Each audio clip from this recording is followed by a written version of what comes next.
Seguimos adelante conversando con el doctor Pérez Manrique. A propósito, doctor, de relacionamiento con el Poder Ejecutivo, yo quiero que me acompañe a ver y escuchar lo que decía la semana pasada el ministro del Interior, Eduardo Bonomi, a propósito de un caso puntual, pero que puede de alguna manera marcar algún posicionamiento de esa cartera con algunas determinaciones, sobre todo en la justicia penal. Véalo.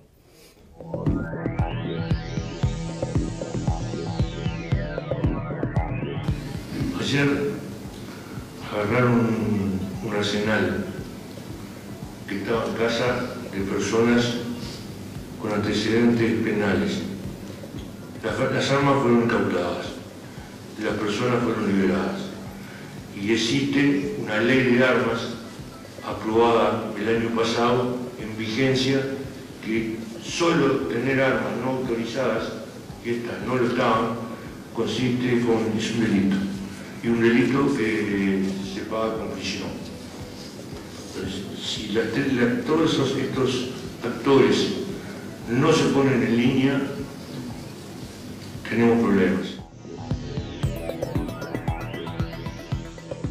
A ver, doctor, primero, ¿hay un seguimiento por parte de la Corte en este caso puntual? Y segundo, ¿le sorprendió la salida pública del ministro?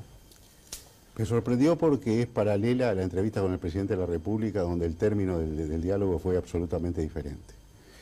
En segundo lugar, lamentablemente no es un episodio nuevo. Tradicionalmente los ministros del Interior descargan a veces sus problemas en quejas contra los jueces, y yo nunca he oído ningún juez que descargue sus problemas en lo que mal hace la policía. Entonces a mí me parece que llevando esto a nivel público no estamos ayudando para nada para que el sistema funcione. El señor ministro del Interior conoce perfectamente que hay una línea de diálogo permanente entre la Suprema Corte de Justicia y el Poder Judicial, que en esa línea de diálogo se han planteado una cantidad de problemas que se han resuelto sin que en la mayoría de los casos ni siquiera tome conocimiento la prensa o los medios de comunicación. Yo francamente, cada cual es dueño de opinar y decir públicamente lo que entienda conveniente, pero a mí me preocupan este tipo de declaraciones porque demuestran una línea en la que no estamos de acuerdo, además por algún elemento que tenemos. Sabemos que la jueza no procesó porque no tenía elementos en el juzgado para siquiera iniciar actuaciones, o sea que está esperando la información completa para tomar una decisión definitiva, o sea que también hay que oír la otra campana, ¿verdad? Y nunca usted va a oír que un juez públicamente salga a criticar a la policía, pese a que obviamente hay muchas razones para criticar. En el caso puntual, doctor, discúlpeme, faltaron entonces elementos probatorios para que la señora jueza en este caso tuviera elementos de convicción que ameritaran un procesamiento. Lo que yo tengo entendido es que en ese momento faltaban elementos para decretar el procesamiento y que por eso se decretó la libertad en obligación de lo que la señora jueza debía disponer. Y después hay otro tema que a mí me preocupa también. A ver. Este tema de alinear a todos los actores para que actúen de una manera sincronizada y efectiva en el discurso. Los actores tenemos en este proceso cada uno un rol diferente. El rol del fiscal es acusar y tratar de conseguir las pruebas necesarias para condenar o primero para procesar. La policía asiste al sistema judicial para recabar las pruebas, para detener a las personas, y el poder y la figura del representante del Poder Judicial, el juez en el proceso penal, es el que garante los derechos de todas las personas involucradas y tiene en definitiva que actuar como un tercero imparcial para resolver. Es decir, entonces eso de alineamiento de todos los factores tiene sus complejidades. Podemos hablar de alinear en el sentido de coordinar, de haber un diálogo abierto, pero cuando cada cual cumple su función. Entonces, el juez no cumpliría su función si se pusiera del lugar exclusivamente de la posición de la policía, o si se pusiera del lugar exclusivamente de la posición del fiscal o del indagado, como otros actores, si se ponen en jueces y parte, lógicamente van a criticar lo que hacen los jueces. Y los jueces siempre son motivo de crítica, y yo leí y escribí, inclusive hace muchos años, un artículo sobre la relación entre los magistrados y los medios de comunicación, donde lo que se planteaba era justamente que el juez, el que está en este mundo mediático, siempre en mejor posición, porque está en peor posición, porque está corriendo de atrás a las noticias. Cuando el juez puede hablar a veces en un asunto, es cuando ya la noticia ha sido consolidada frente a la opinión pública y es muy difícil revertirla.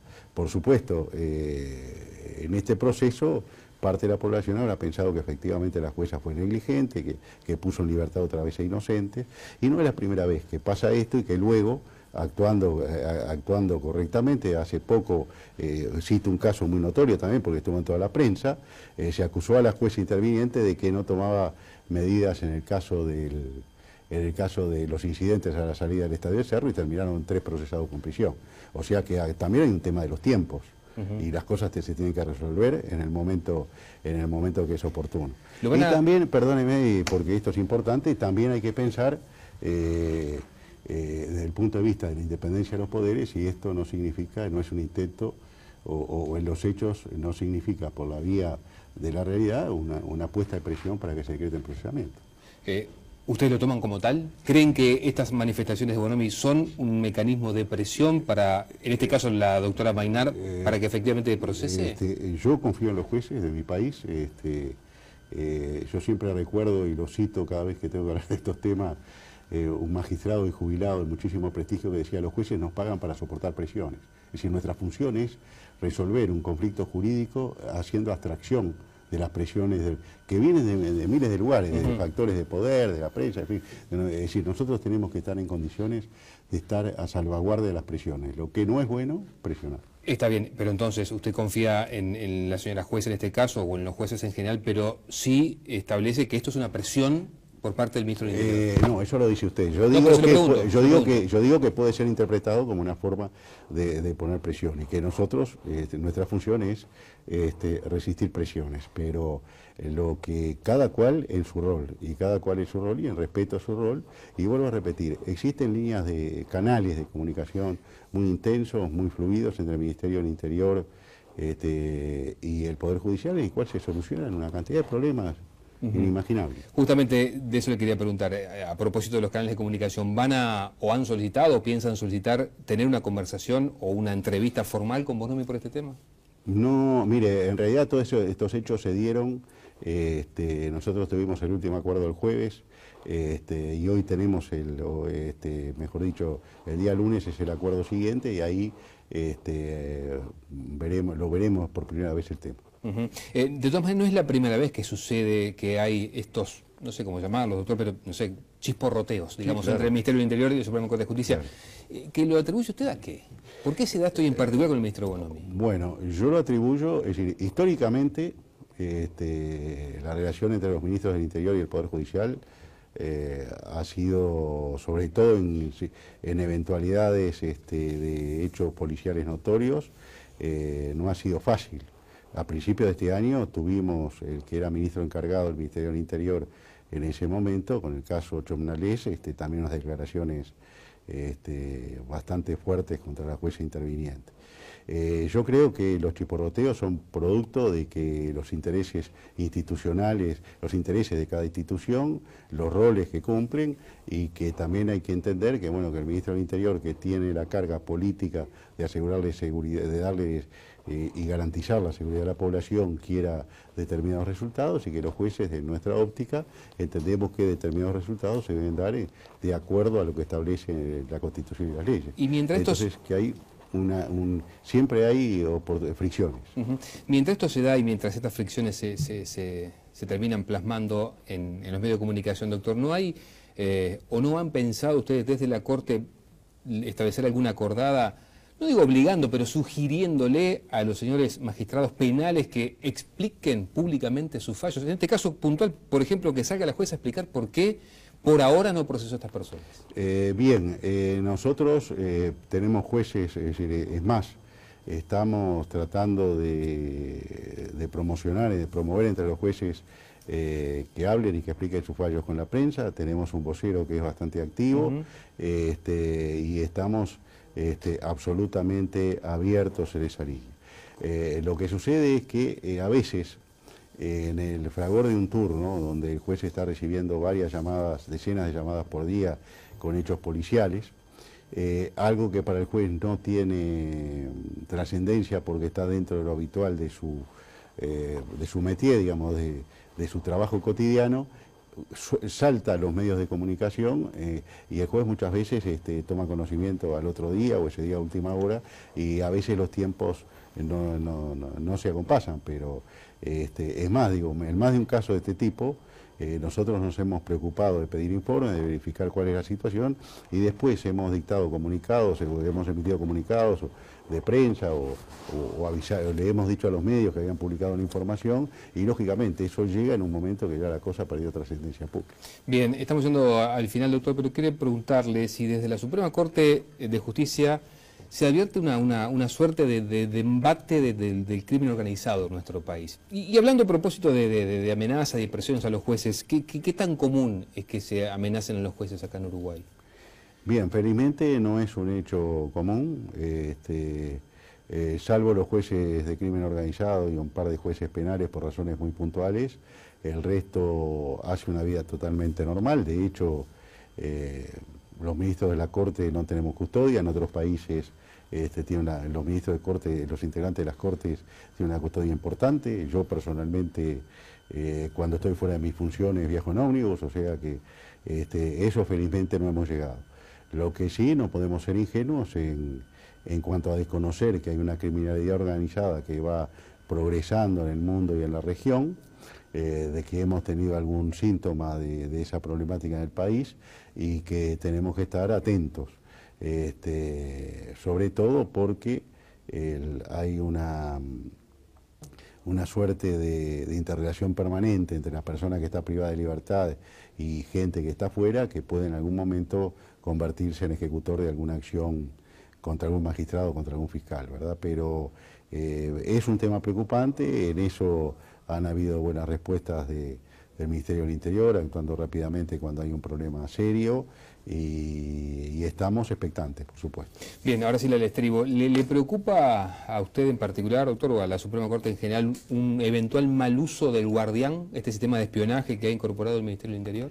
Mire, le voy a comentar, el otro día estuvimos discutiendo el tema, y yo planteé algo en la Corte que es un poco lo que interesa hacer público, ¿no? A ver. En realidad, lo que nosotros tuvimos el otro día en la Corte fue una demostración bastante incompleta, inclusive con algunos aspectos que no estaban resueltos, de cómo va a funcionar este sistema. Pero no solo se nos presentó el Guardián, sino otros sistemas vinculados a la seguridad.